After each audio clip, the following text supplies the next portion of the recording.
God's 10 Commandments at stake. The temple of God was opened in heaven, and there was seen in his temple the ark of his testament.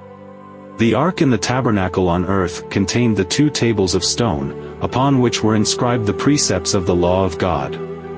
The ark was merely a receptacle for the tables of the law, and the presence of these divine precepts gave to it its value and sacredness. When the temple of God was opened in heaven, the ark of his testament was seen.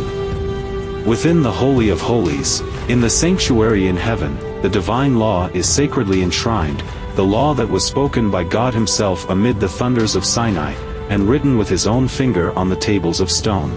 The law of God in the sanctuary in heaven is the great original, of which the precepts inscribed upon the tables of stone, and recorded by Moses in the Pentateuch, were an unerring transcript. Those who arrived at an understanding of this important point, were thus led to see the sacred, unchanging character of the divine law. They saw, as never before, the force of the Savior's words, "Till heaven and earth pass, one jot or one tittle shall in no wise pass from the law." The law of God, being a revelation of his will, a transcript of his character, must forever endure, as a faithful witness in heaven. Not one command has been annulled, not a jot or tittle has been changed. Says the psalmist, "Forever, O Lord, thy word is settled in heaven. All his commandments are sure. They stand fast forever and ever." Those who had accepted the light concerning the mediation of Christ and the perpetuity of the law of God, found that these were the truths presented in Revelation 14.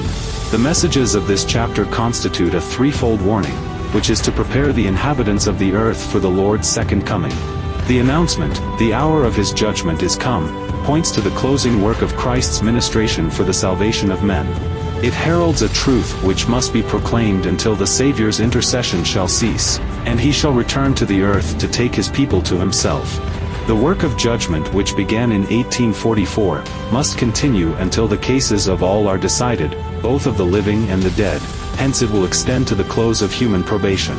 That men may be prepared to stand in the judgment, the message commands them to "fear God, and give glory to him, and worship him that made heaven, and earth, and the sea, and the fountains of waters." The result of an acceptance of these messages is given in the words, "Here are they that keep the commandments of God, and the faith of Jesus." In order to be prepared for the judgment, it is necessary that men should keep the law of God. That law will be the standard of character in the judgment. The Apostle Paul declares, "As many as have sinned in the law shall be judged by the law, in the day when God shall judge the secrets of men by Jesus Christ." And he says that, "the doers of the law shall be justified." Faith is essential in order to the keeping of the law of God, for, without faith it is impossible to please him. And, whatsoever is not of faith is sin. By the first angel, men are called upon to "fear God, and give glory to him, and to worship him as the creator of the heavens and the earth." In order to do this, they must obey his law. Says the wise man, "Fear God, and keep his commandments, for this is the whole duty of man." Without obedience to his commandments, no worship can be pleasing to God.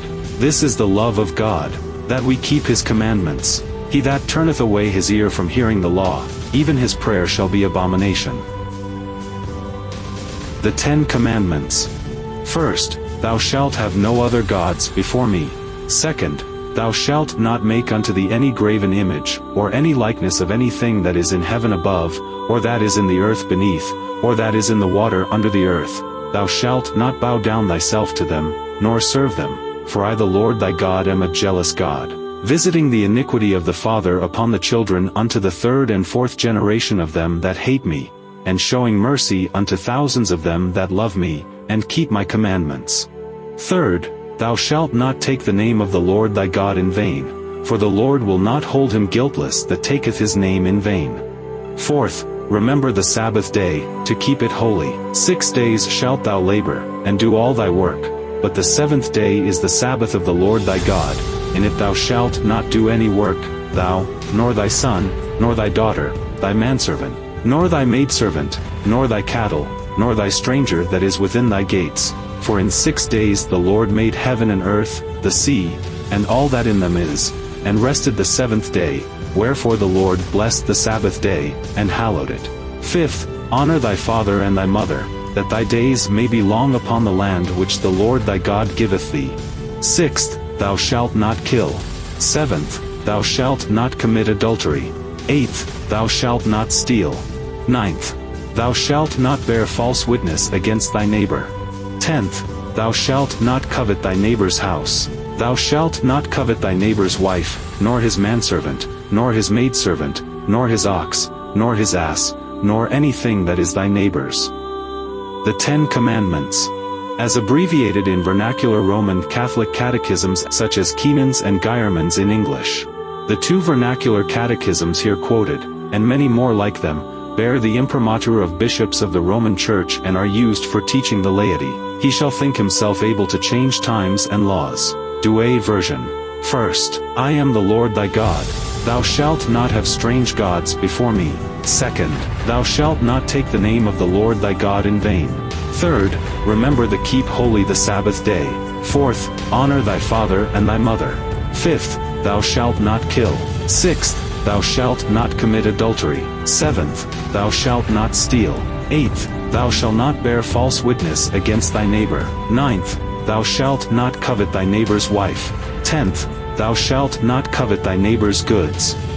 In the issue of the contest, all Christendom will be divided into 2 great classes, those who keep the commandments of God and the faith of Jesus, and those who worship the beast and his image and receive his mark.